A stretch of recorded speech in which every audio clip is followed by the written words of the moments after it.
Saudara sekalian, saya ingin mengucapkan selamat terlebih dahulu ya kepada saudara-saudara yang dipilih dan dipercaya menjadi majelis dan pengurus komisi di periode 2022 sampai 2024. Kiranya Tuhan boleh memberkati pelayanan saudara-saudara sekalian ke depan. Dan malam hari ini kita akan merenungkan satu tema yang sudah diberikan oleh pengurus kepada saya, yaitu panggilan pelayanan atau pelayanan sebagai sebuah panggilan. Saya akan mengajak kita membaca satu firman Tuhan, saudara sekalian ya. Kita akan bersama-sama membaca dari Markus 10 ayat 42 sampai 45. Firman Tuhan yang menjadi dasar renungan kita malam hari ini adalah dari Markus 10 ayat 42 sampai 45. Demikian firman Tuhan, tetapi Yesus memanggil mereka lalu berkata, "Kamu tahu bahwa mereka yang disebut pemerintah bangsa-bangsa memerintah rakyatnya dengan tangan besi. Dan pembesar-pembesarnya menjalankan kuasanya dengan keras atas mereka. Tidaklah demikian di antara kamu. Barang siapa ingin menjadi besar di antara kamu, hendaklah ia menjadi pelayanmu. Dan barang siapa ingin menjadi yang terkemuka di antara kamu, hendaklah ia menjadi hamba untuk semuanya. Karena Anak Manusia juga datang bukan untuk dilayani, melainkan untuk melayani dan untuk memberikan nyawanya menjadi tebusan bagi banyak orang." Saudara, sekilas ketika kita membaca ayat-ayat ini, khususnya ayat 42, ketika saya pertama kali membaca, saya pikir Tuhan Yesus memanggil murid-muridnya itu biasa lah ya, memanggil kok. Sini, datang, saya mau ngomong sesuatu, begitu kan. Tetapi kalau dilihat, saudara sekalian, dari bahasa aslinya, ya ternyata istilah memanggil itu bukan sekedar kaleo, manggil gitu ya, hei sini, begitu. Tetapi itu kata yang sangat istimewa, yaitu dua kata jadi satu, proskaleo. Ya, kaleo itu hanya manggil begitu ya, tapi kalau proskaleo itu panggilan resmi, memanggil ke hadapan seseorang. Jadi ini kata yang khusus, saudara sekalian ya, sebuah undangan khusus. Jadi ayat ini tidak sekedar memberitahu kepada kita satu peristiwa sedang murid-muridnya berbicara topik yang nggak perlu, siapa yang terbesar dan sebagainya. Yesus menginterupsi mereka. Mari, kemari. Saudara, tidak seperti itu. Kata yang digunakan di sini adalah proskaleo, yang berarti panggilan khusus. Undangan khusus oleh seorang yang punya otoritas kepada orang di bawahnya. Nah, di sini kita mulai mengerti mengapa pelayanan itu disebut panggilan. Siapa yang panggil kita dan siapa kita yang dipanggil. Ada perbedaan posisi nih di sini, saudara sekalian ya. Jadi kata yang digunakan ketika Yesus memanggil murid-muridnya itu adalah proskaleo, yang punya makna khusus, yaitu undangan khusus. Kata ini juga bisa digunakan sebagai, diterjemahkan sebagai panggilan oleh atasan atau pemimpin militer kepada anak buahnya. Ya. Jadi bukan saya memanggil istri saya, kemudian saya memanggil teman saya, bukan. Atau bukan sekedar saya memanggil anak saya. Ya. Ini seorang pemimpin militer memanggil anak buahnya, saudara sekalian. Dan ini juga kata khususnya dalam Alkitab digunakan untuk menggambarkan panggilan oleh Tuhan untuk pemberian tugas resmi. Nah, ya. Jadi saudara-saudara dipercaya menjadi majelis pengurus komisi 2022 sampai 24 ya. Itu kan sesuatu yang resmi. Pemberian tugas resmi selama 3 tahun ke depan.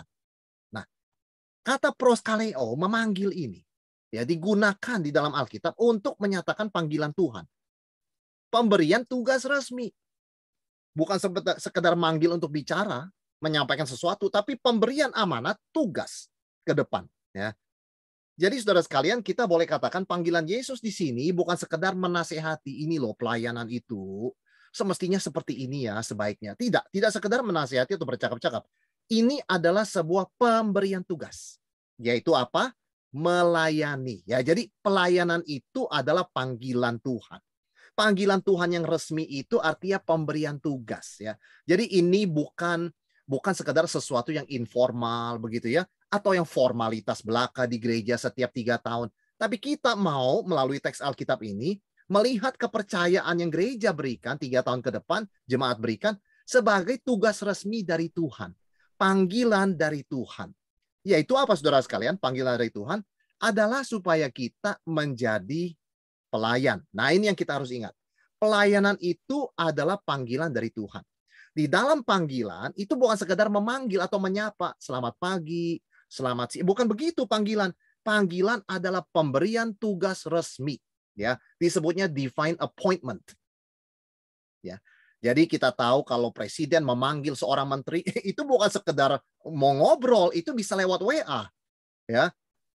Itu bisa lewat ajudan, itu bisa lewat telepon. Tapi kalau seorang menteri secara fisik dipanggil ke istana, artinya beda. Itu artinya beda, saudara sekalian ya. Kemungkinan besar ada pemberian tugas yang baru, penyerahan tugas yang baru, ya, penunjukan yang baru. Saudara, pertanyaannya ketika kita bicara soal pelayanan sebagai panggilan ini adalah begini, yang seringkali saya pikirkan ya. Apakah Tuhan panggil kita melayani karena Dia tidak bisa? Ya. Saudara, kita mengerti kalau seorang pemimpin memanggil anak buahnya dengan resmi memberikan tugas di mana dia terbatas begitu loh. Dia perlu anak buahnya untuk membantu dia secara resmi begitu kan? Maka dia delegasikan itu. Pertanyaan saya, apakah Tuhan nggak bisa melakukan tugas itu tanpa kita? Jawabannya adalah bisa. Tuhan adalah karakternya kita percaya di dalam teologi. Dia adalah Tuhan yang berdaulat, self-sufficient. Dia tidak perlu siapapun di luar dirinya, Tritunggal begitu kan? Dia adalah sumber segala sesuatu. Jadi dia tidak memerlukan sebetulnya bantuan dari kita. Tanpa kita pun dia bisa, ya kan? Atau kalau dia mau menyuruh ciptaannya melakukan tugas, tidak harus manusia kan? Malaikat bisa. Dan biasanya suksesnya malaikat 100%. Tuhan mau apa, selalu terjadi. Malaikat yang kudus, saya katakan ya. Tapi kalau manusia, hitung pakai prosentase, disuruh apa, suksesnya mungkin 50% ke bawah. Ada faktor cari kemuliaan, ada faktor konflik, ya, ada faktor menggerutu, ada faktor lelah, begitu kan? Ada faktor sakit, dan sebagainya. Jadi heran sekali kalau Tuhan bisa menyelesaikan rencananya, bisa melaksanakan tugas pelayanan ini. Katakan dia mau pakai ciptaan karena dia Tuhan. Lewat malaikatnya dengan efisiensi 100%, mengapa memakai saudara dan saya yang tidak efisien dan tidak efektif? Karena kita bisa sakit, kita bisa tidak mood pelayanan, kita bisa kemudian lalai, tanggal berapa kita tugas kita lupa begitu kan sampai harinya. Itu sering terjadi kan di dalam kehidupan kita. Mengapa toh Tuhan masih panggil saudara dan saya? Ya. Jawabannya adalah di dalam teks yang kita baca tadi.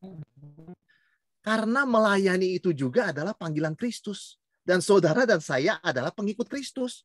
Maka itu adalah panggilan Kristus. Yesus katakan, karena, ini sebabnya. Karena anak manusia juga datang bukan untuk dilayani. Melainkan untuk melayani.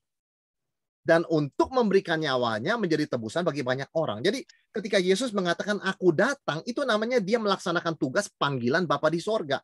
Panggilan Yesus juga melayani. Seorang murid tidak lebih tinggi dari gurunya. Kalau gurunya melayani, murid harus melayani. Ya. Jadi itu adalah panggilan Kristus. Maka Yesus memberikan alasannya, mengapa kamu mesti melayani? Menjadi hamba dari semuanya. Karena anak manusia datang juga bukan untuk dilayani. Saudara, alasan kita taat panggilan pelayanan bukan karena sungkan kepada seseorang yang minta kita, bukan karena kita juga tidak enak kalau kita tidak menerima, begitu ya. Bukan kita mau ikut-ikutan orang lain, tapi karena Kristus. Alasan kita harus karena Kristus. Karena saya pengikut Kristus, dan Kristus datang, misinya, panggilan Tuhan bagi dia, panggilan Bapa bagi dia, melayani. Maka saya juga sebagai pengikut Kristus mau melayani sesuai dengan panggilan Tuhan.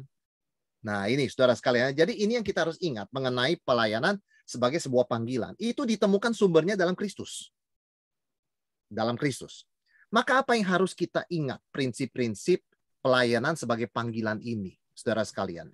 Yang pertama, panggilan pelayanan itu mengalir dari anugerah keselamatan. Ya, ini kita harus pegang.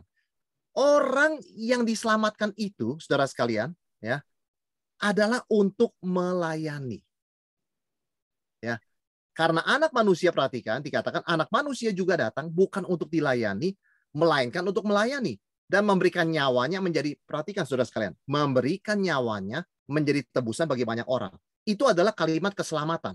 Yesus menjadi juru selamat menyelamatkan kita dengan mati di salib, memberikan nyawanya menjadi tebusan. Di situ unsur anugerah keselamatan berhubungan erat dengan melayani. Ya, sehingga bagaimana kita memahami panggilan pelayanan, saya sudah diselamatkan. Maka saya diselamatkan untuk melayani, saved to serve. Ya, jadi ada hubungan yang erat antara keselamatan, menerima korban Kristus, dan pelayanan, persembahan diri sebagai korban hidup. Ya, Roma 12 ayat 1. Ada hubungan yang erat antara keselamatan, saya menerima korban Kristus, dia menyerahkan nyawanya, dia datang untuk melayani dan menyerahkan nyawanya, jadi tebusan buat saya, dengan saya melayani Tuhan, melayani sesama. Yaitu apa? Mempersembahkan diri saya sebagai korban hidup. Kristus kan korbannya mati. Kalau dia tidak mati, dia tidak bisa menghapus dosa. Kalau dia tidak mati, tidak bisa membayar lunas murka Allah atas dosa kita. Dia harus mati. Tapi kita kan tidak. Kita korban hidup. Tapi ini tidak bisa dipisahkan. Orang yang sudah diselamatkan untuk melayani, saudara sekalian ya.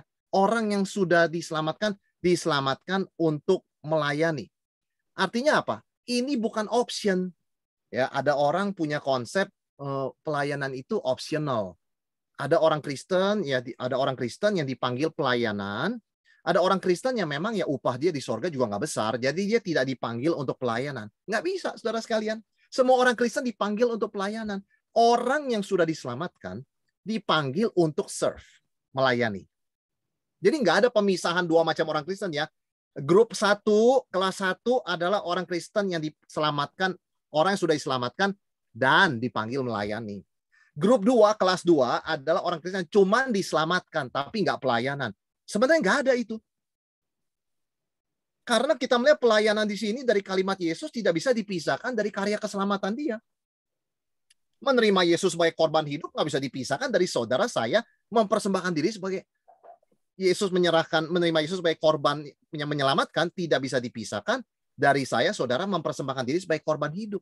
Roma 12 ayat 1 kan bukan cuma untuk hamba Tuhan. Roma 12 ayat 1 bukan buat majelis doang kan. Bukan hanya buat pengurus, buat semua.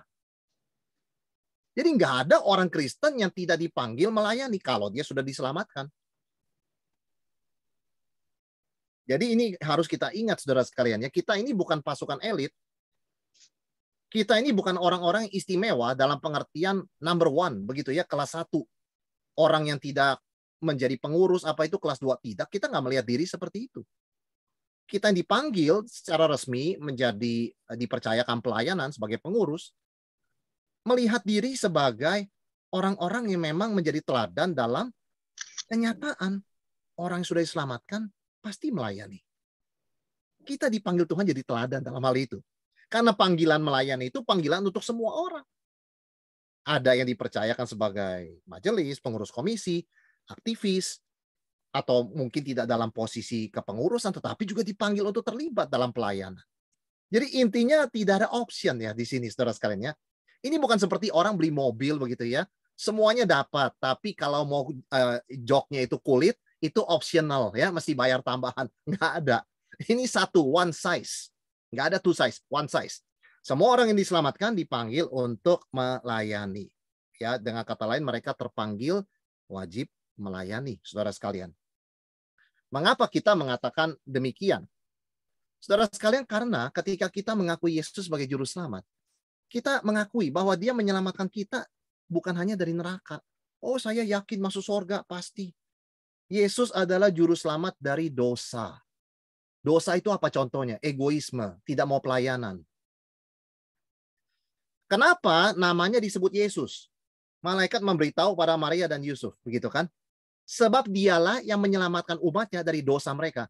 Apakah malaikat memaksudkan Yesus cuma selamatkan kita dari neraka? Mati nanti masuk surga. Hidup sesuka-sukanya. Kan tidak. Yesus adalah juru selamat kita. Menyelamatkan kita juga dari dosa. Dosa itu apa? Salah satunya egoisme. Kemalasan. Maunya dilayani. Tidak mau melayani. Itu kan egoisme, saudara sekalian.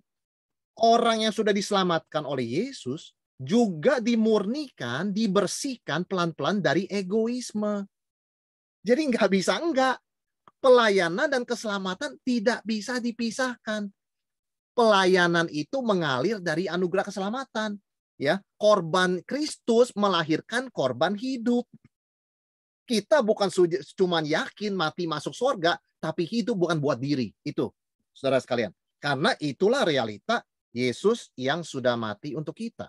Dia menyelamatkan kita bukan sekedar dari neraka, tapi dari dosa-dosa kita. Dan saya bicara salah satu aspek dosa yang paling menonjol itu apa? Self-centeredness, ya, berpusat kepada diri sendiri. Jadi saudara sekalian, kita hidup untuk melayani Tuhan dan sesama kita. Alkitab berbicara demikian. Jadi tidak ada tuh dua macam orang Kristen, ya saudara sekalian, ya. Satu hanya diselamatkan tapi nggak pelayanan. Yang kedua, ini yang komplit, diselamatkan dan melayani. Nggak ada. Hanya ada satu jenis orang Kristen, diselamatkan untuk melayani. Nggak ada dua kelas, saudara sekalian, ya. Kita itu sebagai pengurus, sebagai majelis, kita adalah model bahwa nggak ada dua macam orang Kristen. Karena kalau ada dua macam orang Kristen, ya kita yang dipercaya sebagai majelis dan pengurus adalah orang-orang elit. Kelas 1. Kan bukan begitu cara pandang kita. Bukan begitu cara pandang Alkitab. Kitalah hamba. Barang siapa mau jadi yang terkemuka di antara kamu, haruslah menjadi yang paling rendah dari semuanya. Hamba dari semuanya. Jadi nggak ada dua tingkat itu. Hanya ada satu orang. Satu macam orang. One kind of people. Saved to serve. Diselamatkan untuk melayani. Ya. Saudara sekalian, kita tahu bahwa di dalam Alkitab, Zakius diselamatkan. Ya. Yesus datang ke rumahnya, dia percaya pada Yesus sebagai Tuhan Juru Selamat. Yesus declare, ya, hari ini keselamatan telah turun, ya, atas rumah ini. Karena orang ini pun anak Abraham. Saudara, apa yang Zakius lakukan segera setelah diselamatkan? Tuhan, setengah dari hartaku kuberikan pada orang miskin. Kalau ada orang aku peras, 4 kali lipat kubayar. Langsung tuh. Bedanya apa? Apa pemisahan keselamatan sama pelayanan? Gak ada. Paulus dipanggil untuk apa? Diselamatkan. Dipanggil untuk apa? Melayani. Dalam Paulus, dalam Zakius tidak ada pemisahan. Ada beda, tapi tidak ada pemisahan, perceraian antara keselamatan dan pelayanan. Itu seperti orang tua dan anak, ibu dan anak. Ibunya tuh anugerah keselamatan, melahirkan pasti anak, yaitu pelayanan. Nah, itu panggilan Tuhan. Kita keselamatan juga disebut calling, begitu ya, effectual calling dalam teologi itu, panggilan yang betul-betul efektif. Ya, terpanggil sesuai rencananya. Tetapi panggilan itu juga panggilan pelayanan. Jadi saudara sekalian, kita tidak bisa memisahkan. Maka kita mau ingat satu istilah ini, save to serve. Kita tuh diselamatkan untuk melayani. Untuk melayani, saudara sekalian. Karena Yesus menyelamatkan kita dari dosa, bukan hanya dari neraka. Jadi artinya begini, kalau saya yakin kalau saya mati malam ini saya masuk surga, itu bagus sekali. Tapi pertanyaan kedua, apakah kamu masih hidup dalam egoismemu? Karena ingat, jangkauan Yesus nggak cuma neraka, tetapi juga dosa sekarang ini di dunia. Masih egois nggak? Wah iya, saya masih banyak kepentingan diri. Nah, izinkan Tuhan Yesus melalui Roh Kudus membersihkan engkau dari egoismemu yang tidak mau melayani atau mau tanda kutip melayani kalau ada untungnya. Ya. Saudara sekalian, inilah yang pertama kita harus ingat ya, panggilan pelayanan itu mengalir secara natural dari anugerah keselamatan. Ya, itu bukan optional. Bukan ada yang orang Kristen yang sudah diselamatkan tapi nggak pelayanan, ada orang Kristen sudah diselamatkan tapi pelayanan. Enggak. Semua orang Kristen sudah diselamatkan pasti melayani dalam berbagai bentuknya. Ya. Itu yang pertama, saudara sekalian. Kita mesti ingat prinsip panggilan pelayanan ini ya, pelayanan sebagai panggilan. Yang kedua, Yesus juga mengajarkan di bagian teks ini, panggilan pelayanan itu harus membedakan atau memisahkan kita ya dari dunia. Maksudnya apa? Coba kita baca ayat-ayat ini. Yesus bicara soal panggilan pelayanannya. Dia mengatakan begini. Tetapi Yesus memanggil mereka lalu berkata, kamu tahu bahwa mereka yang disebut pemerintah bangsa-bangsa memerintah rakyatnya dengan tangan besi, ya, mereka. Dan pembesar-pembesarnya menjalankan kuasanya dengan keras atas mereka. Tidaklah demikian di antara kamu. Not so with you. You must be different. Nah, barang siapa ingin menjadi besar di antara kamu, hendaklah ia menjadi pelayanmu. Jadi, saudara sekalian, di dalam Yesus mengajarkan, memanggil murid-muridnya untuk melayani, satu aspek dia tekankan. Kamu harus beda. Kamu harus beda dari dunia. Lihat di sana. Pemerintah harus dengan tangan besi dong. Mana bisa rakyatnya damai dan bersatu kalau pemerintah nggak keras. Kita pun tidak suka kalau pemerintah tidak tegas. Kita pun tidak suka kalau pemerintah itu toleran misalnya dengan perbuatan anarkis. Kita senang pemerintah yang tegas. Tapi itu bidang politik pemerintahan demikian. Tapi di dalam gereja bukan begitu. Ya. Bukan begitu caranya maksudnya saudara sekalian ya.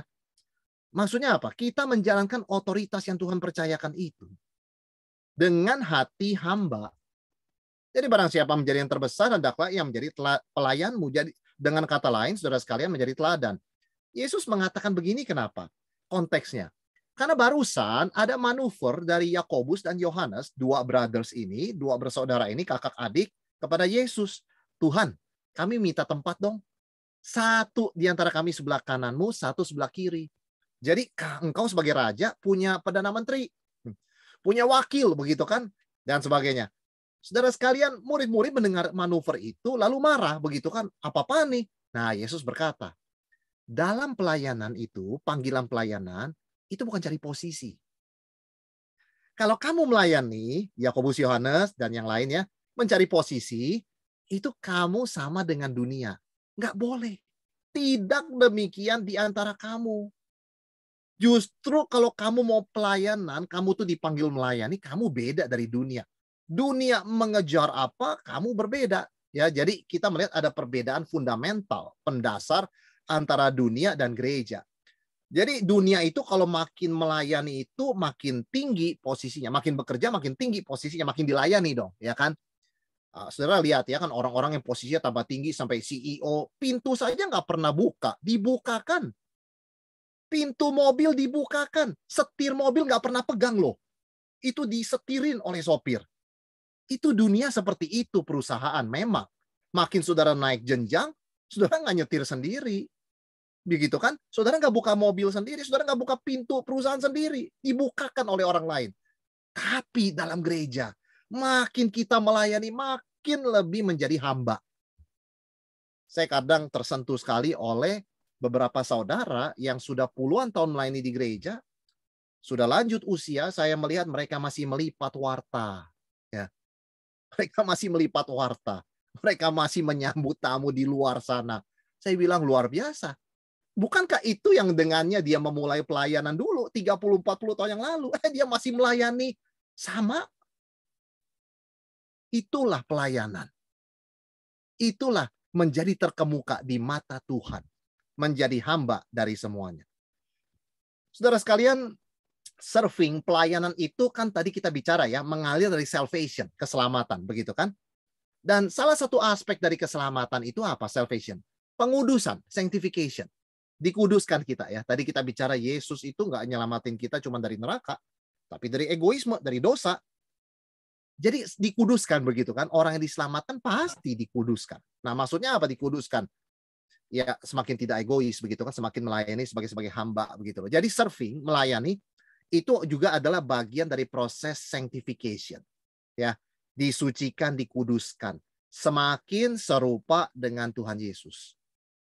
Ya kan? Bukan semakin serupa dengan dunia, ya, semakin serupa dengan Tuhan Yesus yang meskipun dia dalam rupa Allah dan seharusnya dilayani, dia datang malah melayani.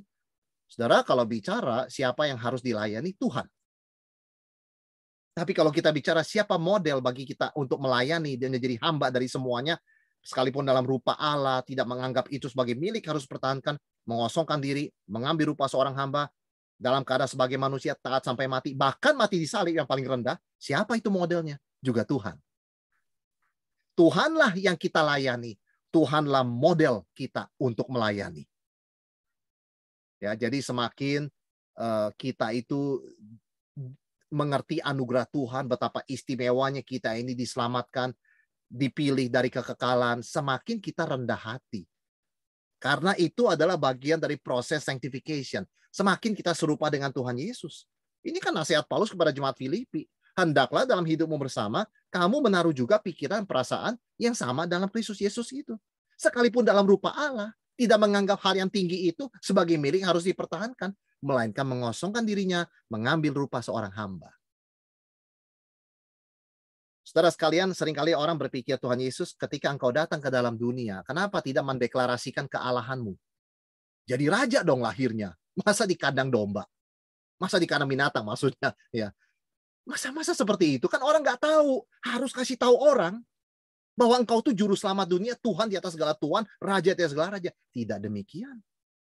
Kristus datang melayani sebagai hamba. Sampai orang tidak tahu dia anak Allah. Hanya dimunculkan anak Allahnya itu di dalam kematiannya sebagai hamba Allah yang menderita. Sampai prajurit Romawi berkata, sungguh orang ini adalah anak Allah. Baru terbuka matanya. Keilahian Yesus dinyatakan bukan lewat kekuasaan. Dengan tangan besi, ya, ini saya Tuhan. Ya, macam-macam sama saya akan kena konsekuensi. Tidak. Tapi lewat penderitaan, pelayanan yang begitu penuh dengan sacrifice, ya, penuh dengan pengorbanan. Sampai orang yang tidak percaya melihat ke Yesus dalam keadaan yang sangat rendah itu berkata, sungguh orang ini anak Allah. Saudara sekalian, demikianlah status kita sebagai anak-anak Tuhan. Semakin dinyatakan bukan dengan kita menonjolkan diri, tetapi dengan kita menjadi hamba dari semuanya. Sebab itu Rasul Paulus mengatakan, namun aku hidup, ya, tetapi bukan lagi aku sendiri yang hidup, melainkan Kristus yang hidup di dalam aku. Jadi sanctification ini adalah manusia lama, ya, ego kita semakin mati, manusia baru, Kristus itu semakin nyata. Dan pelayanan adalah panggilan yang mulia. Kenapa? Karena di situ kita boleh belajar. Oh ya nggak apa-apa lah, orang tidak terima kasih. Wah, orang salah mengerti saya pelayanan. Ya, memang menyedihkan tapi biasa lah itu ya. Nah, itu saudara sekalian, makin mati. Ya kan? Dulu-dulu pertama-tama orang masih terima kasih ya pelayanannya ya. Sudah jalan 1-2 tahun, nggak ada yang menyebut lagi. Ah, tidak apa-apalah, Tuhan yang melihat. Toh saya melakukannya buat Tuhan. Nah, tuh, makin mati egonya. Semakin serupa Kristus tuh, semakin jalan periode kepelayanan. Itu luar biasa saudara sekalian ya. Jadi itu cara Tuhan memproses kita semakin serupa dengan gambaran anaknya, yaitu Tuhan kita Yesus Kristus. Berikutnya saudara sekalian, panggilan pelayanan itu bukan sekedar kamu tidak boleh jadi sama dengan dunia. Dunia seperti apa? Kamu terbalik. Ya, kamu seperti Kristus gitu ya. Tapi berikutnya apa? Panggilan pelayanan di dalam kalimat Yesus tadi artinya apa? Membutuhkan pengorbanan, sacrifice. Saudara sekalian, sacrifice ya, itu luar biasa saya katakan. Seringkali orang lupa ya, itu adalah aspek dari pelayanan, sacrifice. Kembali kita baca ya, Yesus berkata begini, karena anak manusia juga datang bukan untuk dilayani, melainkan untuk melayani. Dan dia nggak berhenti di sana dong. Dan untuk memberikan nyawanya menjadi tebusan bagi banyak orang. Dalam kalimat itu ada aspek sacrifice. Pengorbanan, saudara sekalian. Pengorbanan. Yesus mengajarkan kepada kita bahwa pelayanan mengandung unsur pengorbanan. Maksudnya apa pengorbanan? Penderitaan. Penderitaan. Saudara, melayani itu ada unsur menderita. Kenapa saya katakan demikian? Coba kita baca konteksnya ya. Kan tadi Yakobus Yohanes manuver ya kepada Yesus, minta posisi jadi perdana menteri, wakil dan sebagainya begitu kan? Satu di kanan, satu di kiri. Yesus tidak memarahi mereka, tapi Yesus tanya kepada mereka begini, saudara sekalian. Kan ini konteksnya ya. Perkenankanlah kami duduk dalam kemuliaan-Mu yang kelak. Seorang sebelah kananmu dan seorang lagi sebelah kirimu. Yesus responnya apa? Kamu tidak tahu apa yang kamu minta. Dapatkah kamu meminum cawan yang harus kuminum dan dibaptis dengan baptisan yang harus kuterima? Jawab mereka, kami dapat. Yesus berkata kepada mereka, memang kamu akan meminum cawan yang harus kuminum. Dan akan dibaptis dengan baptisan yang harus aku terima. Maksudnya apa? Kalau kamu sungguh melayani, kamu pasti menderita. Kamu pasti dituntut berkorban. Saudara sekalian, berkorban. Ya. Dan, Pak, nanti kalau pelayanan berkorban, dapat kemuliaan dong. Oh, kemuliaan apa maksudnya? Oh ya, nanti kan diakui orang kita penuh pengorbanan. Oh, Yesus berkata, hal duduk di sebelah kananku atau sebelah kiriku, aku tidak berhak memberikannya. Itu akan diberikan kepada orang-orang bagi siapa itulah disediakan. Yesus memberitahukan kepada Yakobus, Yohanes, dan para murid tentunya, yang diminta dalam pelayanan, salah satu yang besar adalah kerelaan berkorban. Maksudnya apa, Pak? Menderita. Saya katakan di sini, bukannya pelayanan itu cari penderitaan, bukan. Saudara melayani harus bisa menikmati. Amin. Kalau tidak bisa menikmati, pointless, ya. Pelayanan mukanya murung begitu kan ya, rasa beban berat. Kok jadwal saya lagi jadwal. Itu nggak ada poinnya begitu loh. Kalau pelayanan nggak ada sukacita. Tapi di dalam pelayanan, meskipun kita harus bisa bersukacita dan menikmati, jangan lupa harus ready berkorban dan menderita. Jadi kalau dikatakan selama melayani kita selalu penuh dengan senyuman dan tugas kita ringan, rasa-rasanya nggak mungkin seperti itu. Di dalam pelayanan ada waktu-waktu dituntut lebih dari kita. Sorry ya, memang jadwal kamu tuh semestinya 3 minggu sekali. Tapi 2 teman kita ini ada satu yang sakit, satu keluar kota. So 3 minggu ini berturut-turut kamu. Kita nggak ada pianis lain. Ya, ada waktu-waktu begitu. Wah, saya biasa sudah atur jadwal saya 3 minggu sekali loh. 2 minggu saya duduk, nggak pelayanan. 1 minggu saya main, nggak apa-apa lah. Saya mau enjoy juga, I know. Dalam pelayanan harus enjoy, tapi jangan dilupakan. Panggilan pelayanan juga adalah panggilan berkorban dan rela menderita ketika dibutuhkan. Maka Yesus berkata kepada Yakobus dan Yohanes, bisakah kamu minum cawan yang kuminum dibaptis dengan baptisan yang kuterima? Maksud Yesus menderita saudara sekalian. Oh kami bisa, padahal nggak ngerti ngomong itu kan. Tapi Yesus meneguhkan. Memang Yakobus kita lihat nanti menderita ya. Dia akan dipenggal kepalanya. Ya kan?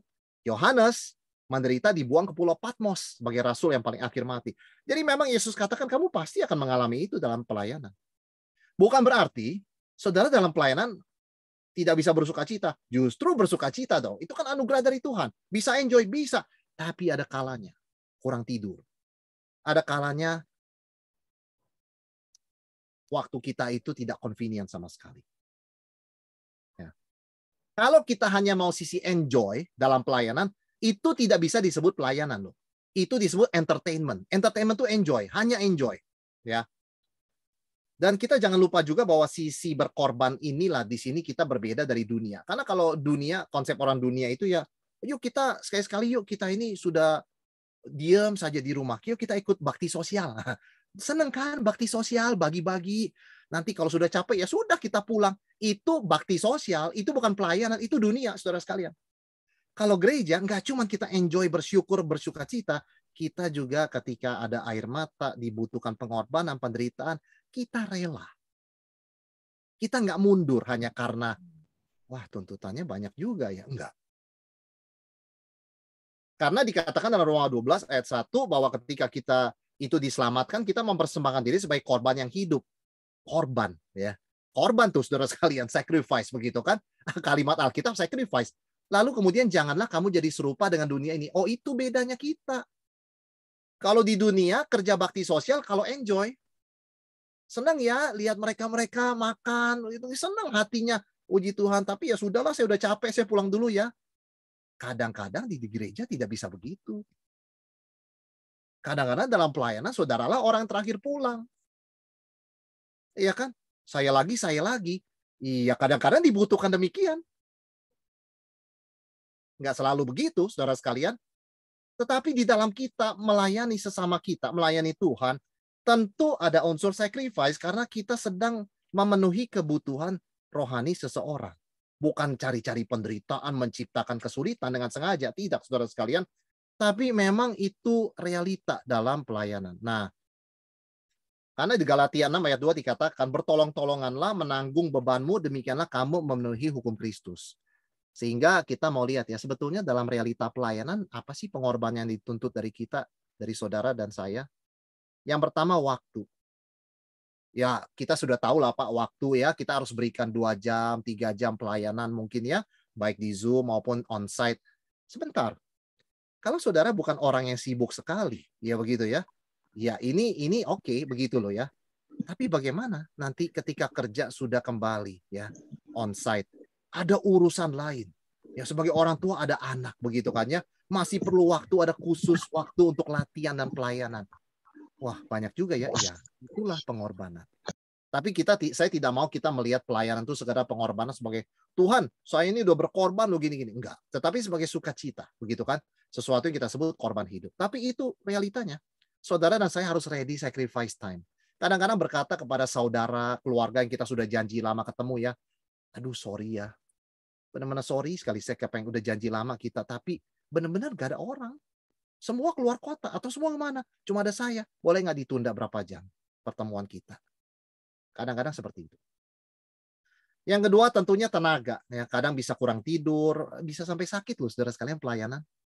Kita tentu menghindari hal itu, tapi tidak bisa terhindarkan. Waktu pandemi lagi parah-parahnya itu saudara sekalian, banyak anak Tuhan, ya banyak hamba Tuhan membantu siang dan malam. Meresikokan menaruh posisi mereka di tempat yang penuh resiko tertular. Ya, termasuk anak-anak Tuhan yang melayani sebagai dinas kesehatan, tenaga kesehatan.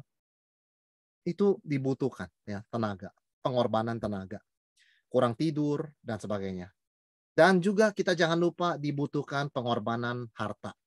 Ya, kadang-kadang harus menalangi, kadang-kadang harus membantu saudara yang kesusahan dari uang sendiri. Nggak semuanya bisa lewat gereja toh. Nggak semuanya. Kadang kita juga harus menjadi teladan sebagai pengurus dalam diakonia. Nggak bisa selalu dirapatkan. Ya kan? Karena keterbatasan program gereja begitu banyak. Kadang dibutuhkan kerelaan kita berkorban juga secara harta, saudara sekalian. Saya tahu ada seorang anak Tuhan yang punya kebiasaan ketika dia datang ke ibadah, memang dia tidak memegang posisi, dipercayakan posisi penting. Tapi ketika dia bertemu dengan beberapa ibu yang sudah lanjut usia, ada seorang memperhatikan di pojok-pojok di mana dia bertemu ibu-ibu tersebut, dia selalu memberikan sesuatu ke tangannya untuk kelangsungan nafkah ibu-ibu yang sudah lanjut usia tersebut, yang adalah anggota gereja. Dan itu dari kantongnya sendiri. Dan tidak dilihat oleh orang kecuali oleh 1-2 orang yang memang mengamati dari minggu ke minggu selama berapa bulan, saudara sekalian. Dan juga dibutuhkan pengorbanan karunia atau talenta, saudara sekalian. Kita tahu setiap orang diberikan talenta oleh Tuhan. Dan beberapa talenta itu bisa menjadi profesi yang menghasilkan uang. Tetapi kita sebut itu karunia ketika talenta tersebut dipersembahkan untuk pelayanan gereja. Di mana tanpa pamrih, begitu kan ya. Ada seorang arsitek yang sangat terkenal dan setiap kali dia merancang bangunan itu bayarannya mahal sekali. Tetapi dia adalah anggota gereja. Ketika gerejanya membutuhkan kemampuan dia merancang, mendesain bangunan, dia give it for free. Karunia itu, saudara sekalian, pengorbanan, ya, persembahan untuk Tuhan. Jadi ketika majelis mengatakan, wah kamu kan ini profesinya arsitek, ya kami harus oh tidak. Ya ini persembahan saya. Persembahan karunia saya. Dari luar saya terima bayaran. Itu profesional. Tetapi untuk gereja yang Tuhan percayakan pada saya, Tuhan berikan saya boleh menjadi bagian keluarga di dalamnya. Tidak. Ini adalah pelayanan. Karunia saya persembahkan. Nah ini lebih serius. Saudara sekalian, dia berkata begini, saya kalau dibayar oleh orang di luar sana, profesional, saya ikuti ya aturannya. Sesuai dengan ini. Tapi meskipun di gereja ini sukarela, tapi karena ini persembahan pada Tuhan, saya lebih serius. Lebih sungguh-sungguh dari sekedar profesi saya. Wah ini luar biasa orang ini. Ya. Karena ada di luar negeri, di mana saya pernah pelayanan, saudara sekalian ya, di Amerika selama 18 tahun, ada konsep begini. Kalau berbayar, serius, profesional. Kalau gratis, gereja asal-asalan aja. Nah itu. Ya, itu pola pikir yang sangat keliru. Kalau kita mengerti pelayanan sebagai panggilan, harus lebih serius daripada profesional. Bukan maksud saya, oh kalau begini kita harus panggil yang gini dong. Oh semua profesional. Bukan. Tapi apapun yang dipercaya pada kita. Ya kan? Dengan keterbatasan kita yang tidak sempurna ini, kita mau lakukan yang terbaik. Dan tidak mau terpikir dalam pikiran kita sekali-kali, ya ini kan bukan sesuatu yang ini ya profesional. Jadi asal-asalan boleh dong. Jangan. Saudara sekalian ya, jangan, kita bukan mau bersaing dengan profesional loh. Oh, di luar itu sound system pakai merek ini, kita harus beli. Enggak. Tapi kesungguhan hati kita berbeda, saudara sekalian. Dan pengorbanan berikutnya yang dibutuhkan juga dari kita seringkali adalah apa? Agenda, rencana kita. Ya. Saudara sekalian, kita mulai sibuk ya karena pandemi ini, puji Tuhan, sedikit mulai mereda ya. Jadi kita membuat banyak rencana ya, mungkin ke sana kemari, liburan dan sebagainya. Kadang-kadang seperti saya katakan tadi, waktu bicara soal waktu, agenda kita juga harus kita relakan demi pelayanan ya. Tentunya ini ada keseimbangannya di antara rekan-rekan, siapa yang bergiliran, kita juga mau meringankan beban satu dengan yang lain, dan kita juga tidak mau pelayanan itu menjadi dengan sengaja membebani hanya satu orang. Tetapi kalau keadaan memaksa dan itu jatuh pada kita, biarlah kita juga boleh melihat hal ini sebagai kesempatan mempersembahkan sesuatu bagi Tuhan, ya, bagi tubuh Kristus, saudara sekalian. Jadi, ketika kita ingat pengorbanan Tuhan Yesus, sebetulnya kita boleh berkorban, dipanggil untuk berkorban dengan sukacita. Karena begini, saudara sekalian, kalau kita menceraikan pelayanan dari anugerah keselamatan, korban Kristus, mudah sekali kita bukan hanya nggak biblical ya, kita tuh kecewa mudah sekali. Saya bertahun-tahun berkorban buat gereja, saya ulang tahun pun tidak ada yang mengucapkan, ada yang seperti itu. Sakit hati, saudara sekalian, kecewa. Tapi sebetulnya kalau kita mengingat korban Kristus, tidak terlalu sakit. Kalaupun kita mendapat perlakuan yang kita rasa nggak pas. Ya, bukan saya mengatakan hal itu oke, tetapi bisa terjadi, dan biarlah sukacita kita dalam menjadi korban hidup juga tidak hilang di tengah keadaan yang seperti itu, saudara sekalian. Karena memang menjadi seorang hamba, ya yang dituntut adalah, yang diperlukan adalah memang kerelaan berkorban. Nah ini yang kita belajar dalam malam hari ini. Ya. Berikutnya saudara sekalian, yang keempat, panggilan pelayanan memerlukan apa? Satu kata saya berikan di sini, availability. Ya. Yesaya, saudara ingat Nabi Yesaya dipanggil Tuhan kan? Apa yang dia katakan? Apa yang Tuhan katakan? Lalu aku mendengar suara Tuhan berkata, siapakah yang akan kuutus? Siapakah yang mau pergi untuk aku? Maka sautku, ini aku, utuslah aku. Kata-kata mau, bukan mampu loh ya. Tuhan gak tanya siapa yang mampu. Dia tanya siapa yang mau. Mampu itu bicara masalah ability. Ya. Tapi yang saya berikan di sini satu kata, availability. Itu namanya mau. Wah, akhir tahun nih, semua liburan, pandemi sudah selesai.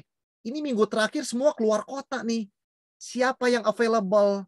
Ya, kalau saudara diberikan beban di hati dalam Tuhan, saudara nggak kemana-mana, ini aku.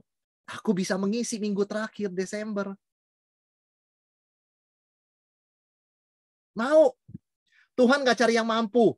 Kemampuan tuh dari Tuhan. Ya, karunia tuh Tuhan yang berikan dengan kedaulatannya dan kemurahannya, dia berikan pada jemaatnya di gereja. Tapi tetap Tuhan tanya, siapakah yang mau? Kerelaan. Available. Saudara, kalau ada orang yang ability-nya banyak, ya karunianya banyak, tapi tiap kali diminta pelayanan, wah nggak bisa. Waduh nggak bisa. Oh saya sibuk nggak bisa. Ya, dia nggak bisa melayani. Karena ketika kita sudah menerima jabatan, kita menerima tanggung jawab, kita nggak cuma mengatakan saya diberikan ability, kemampuan oleh Tuhan. Saya ready to be available. Ya. Ketika orang tidak ada yang bisa, saya usahakan saya bisa. Kecuali benar-benar saya sudah maksimal usahakan saya nggak bisa, oke lah, saya terpaksa minta tolong. Itu hati seorang yang dipanggil melayani harus demikian, saudara sekalian. Memerlukan availability. Saudara sekalian, kita tahu kehadiran kita itu, keberadaan kita itu dipakai Tuhan. Pada masa pandemi ini banyak orang tua yang biasanya sibuk di luar rumah, tiba-tiba terpaksa bekerja di rumah. Tetapi banyak juga mereka menyadari, Tuhan, terima kasih. Dengan saya terbatas bekerja di rumah, saya bisa available buat anak saya. Selama ini anak saya ngomong apa sama saya bilang nggak bisa, papa repot, jangan diganggu. Nggak bisa, pikirannya sudah penuh dengan pekerjaan, tanya mama saja. Tapi di rumah, selama pandemi, saya disadarkan Tuhan, saya bisa available buat anak. Nah, apa yang kamu perlukan? Papa mau bantu, papa bisa dengar. Apa? Coba cerita. Itu yang anak perlukan. Saudara sekalian, dalam gereja, kita bersyukur seperti gereja Korintus, Paulus katakan, aku bersyukur kalian banyak talenta. Karunia kalian luar biasa. Siapa tapi yang available? Itu. Gereja diberkati Tuhan bukan sekedar diberkati dengan ability atau karunia, tetapi dengan orang-orang yang hatinya ready to be available. Selalu, kalau kamu nggak bisa, saya oke loh, tukar sama kamu loh. So, karena kebetulan saya minggu ini kosong. Bisa, ayo. Luar biasa. Sinergi yang luar biasa. Gereja itu diberkati oleh Tuhan. Karena setiap individu yang dipilih berkata kepada Tuhan dengan jujur, ini aku, utuslah aku. Nggak lihat orang lain. Memang saya bisa. Memang saya free, saya bisa tukar. Ini saudara sekalian ya. Jadi ini yang keempat.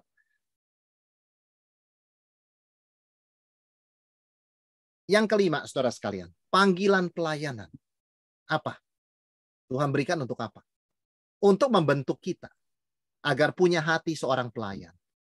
Saudara, kalau kita melihat ya, di dalam kata-kata yang Yesus berikan, anak manusia datang bukan untuk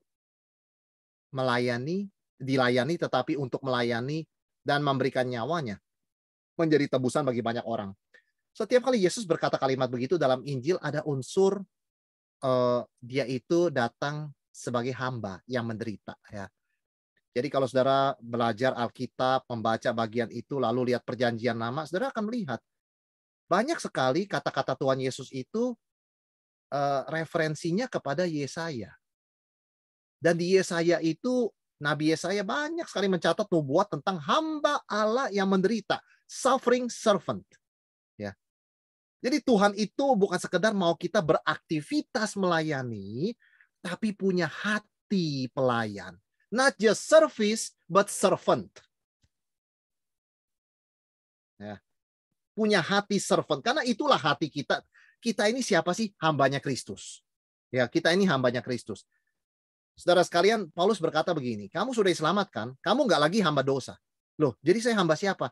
Kamu orang merdeka, kamu hamba Kristus. Hamba. Jadi keselamatan nggak bisa dipisahkan dari servanthood. Perhambaan. Karena Paulus mengatakan nggak ada pilihan ketiga. Orang itu menjadi hamba dosa, iblis, dunia, hawa nafsu, atau jadi hamba Kristus. Nggak ada pilihan ketiga. So no matter what, kita itu seorang servant. Saya nggak mau pelayanan di gereja. Nggak mau saya. Saya tidak mau diminta pelayanan, saya tidak mau pelayanan. Oke. Lalu apa? Saya maunya entertainment, saya maunya senang-senang di luar. Kamu adalah hamba dunia. Kamu adalah hamba kesenangan hawa nafsumu. Oh, berarti nggak ada pilihan ketiga. Cuma ada dua pilihan. Jadi servantnya dosa, servant kesenangan hawa nafsu kita, servant iblis, dunia, atau servantnya Kristus. Melalui panggilan pelayanan yang Tuhan percayakan kepada saudara, ya, Tuhan ingin membentuk kita punya hati seorang pelayan, bukan sekedar beraktivitas melayani. Ayo jadwal kamu yang mana? Oh gitu jadwal kamu. Oke, tukar begini. Nggak sekedar aktivitas, tetapi punya hati. I want to serve. I'm a servant. Kita bisa belajar dari Rasul Paulus ya. Dia itu kan gelarnya banyak sekali saudara sekalian ya. Rasul, pemberita, Injil, sebagainya. Tapi ketika dia tulis surat yang sangat terkenal, surat Roma, cara dia mulai bagaimana? Dari Paulus. Ya. Nggak ada embel-embel Rasul saudara sekalian. Dari Paulus dulu ya. Hamba Kristus Yesus ya. Yang dipanggil menjadi rasul dan dikuduskan untuk memberitakan Injil Allah. Ini satu kalimat merangkum tadi poin-poin kita. Ada panggilan, ada dikuduskan, sanctification, di situ ada servant, hamba, dan ada Kristus Yesus yang adalah memang sumber dari pelayanan kita. Saudara, apa yang Rasul Paulus tuliskan sini kelihatannya simpel tapi luar biasa. Saya katakan, dari seorang yang bernama Paulus. Saudara sekalian, saya ingin sharing sedikit ya sebagai kesimpulan sebelum kita juga menyimpulkan ya. Ada seorang hamba Tuhan bernama John Stott, ya sudah dipanggil Tuhan. Satu hari dia pergi ke Argentina untuk menjadi pembicara utama, ya pembicara bukan satu-satunya pembicara, tapi salah satu pembicara utama ya di Argentina. Sampai di Argentina dia dijemput, ya kemudian itu hujan lebat. Kemudian jalanan berlumpur sehingga turun dari mobil menuju penginapan. Waduh, itu sepatunya berlumpur bersama seorang rekan hamba Tuhan, ya juga seorang yang terkenal. Kalau tidak salah namanya Rene Girard ya. Mereka diberikan satu tempat, mereka tidur di satu kamar yang sama di penginapan tersebut. Saudara, besok pagi ketika Rene Girard itu bangun, dia terbangun mendengar suara sikat. Siapa lagi menyikat di penginapan ini? Dia kaget. Pendeta John Stott menyikat sepatunya yang kena lumpur. Wah, saudara sekalian, pendeta Rene Girard bilang, John, lagi ngapain? Apa-apaan kamu menyikat sepatu saya? Nggak perlu. Sepatu nggak apa-apa, begitu kan nggak kelihatan. Gelap kok warnanya. Sahabatku, dia katakan, John Stott katakan, Yesus memerintahkan kita saling cuci kaki kan? Saya tidak cuci kakimu, tapi paling sedikit saya bisa cuci sepatumu kan? Saudara, meskipun dia seorang John Stott, ya, reputasinya di dunia terkenal, termasuk di Indonesia.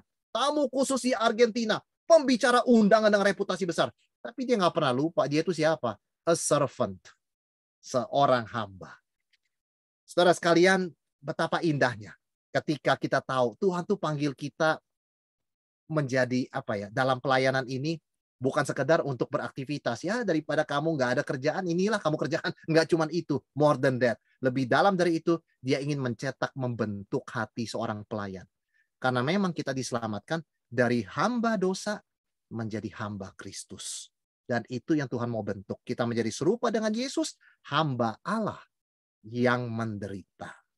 Saudara, tapi di balik semua panggilan Tuhan ini selalu ada janji Tuhan. Ya, ada janji Tuhan yang kita harus pegang menjadi penghiburan kekuatan kita melewati suka duka pelayanan. Yaitu apa?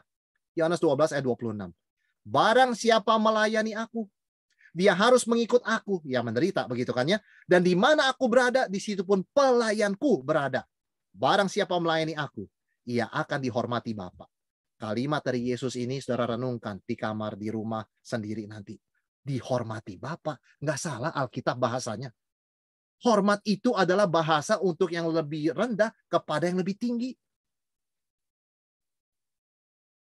Tapi Tuhan mau mengatakan di sini, betapa Tuhan sangat menghargai hati seorang pelayan yang rela melayani dari kasih kepada Tuhan dan sesama. Tuhan memperhatikan itu. Saudara, kalau merasa tersendiri, mulai sedih, ya mungkin lelah, kecewa dalam pelayanan, janji ini boleh menguatkan kita lagi untuk terus melayani dengan setia. Dan yang kedua, dalam Kolose 3 ayat 23 sampai 24, Rasul Paulus menulis, apapun yang kamu perbuat, perbuatlah dengan segenap hatimu seperti untuk Tuhan dan bukan untuk manusia. Kamu tahu bahwa dari Tuhanlah kamu akan menerima bagiannya ditentukan bagimu sebagai upah. Kristus adalah Tuhan dan kamu hambanya. Saudara, kita melayani, kita bukan cari pujian dari manusia. Tentu kita menikmati kalau orang berkata, bagus loh kamu tadi pelayanannya. Ya, saya sebagai hamba Tuhan, kalau katakan, bagus Pak firmannya, saya enjoy, saya bersyukur. Tapi saudara dan saya tidak boleh cari itu. Kita enjoy tapi nggak boleh cari. Kalau cari itu cari kemuliaan diri namanya. Dan kita nggak bisa melayani. Yang kita cari adalah perkenan Tuhan. Kamu tahu dari Tuhanlah kamu menerima bagian yang ditentukan sebagai upah. Saudara sekalian, keadaan pelayanan itu memang panggilan Tuhan itu tidak pernah datang dalam good timing. Ya, maka saya katakan available. Pelayanan itu datang dalam waktu yang mendadak. Ya, mendadak. Kemarin saya sedang ada di luar. Di luar saudara sekalian ya. Tiba-tiba saya ditelepon, Pak. Bisa nggak masuk Zoom, khotbah di rumah duka. Khotbah untuk duka cita. Saudara, saya dari tempat itu ke tempat parkir, saya bilang, Bu, apakah nggak bisa ada orang lain? Meskipun saya tidak jauh dari tempat saya tinggal, ini saya bisa macet pulang, keluar dari parkir. Tolong dimundurin sedikit. Saudara, panggilan Tuhan tidak selalu datang dalam waktu yang saudara dan saya bisa rencanakan. Tidak selalu ideal. Tapi ingat, kita hamba. Hamba tidak tentukan waktu. Tuhanlah yang tentukan waktu. Kapanpun Tuhan panggil, kita mau menjawab, ini aku, utuslah aku. Silakan merencanakan pelayanan dengan baik 3 tahun ke depan. Silakan mengatur dengan baik supaya waktu bisa dikoordinasikan dengan baik. Tapi ingat, akan muncul saat-saat di mana bisakah kamu melayani dalam waktu 15 menit? Karena kita hamba. Kita tidak menetapkan agenda dan waktu. Kita ikut agenda dan waktu yang Tuhan berikan menurut rencana dan panggilannya. Biarlah ini boleh menjadi bagian dan perlengkapan bagi saudara-saudara yang boleh dipercaya oleh Tuhan menjadi majelis dan pengurus 3 tahun mendatang. Tuhan memberkati. Saya kembalikan kepada Pak Andi ya, atau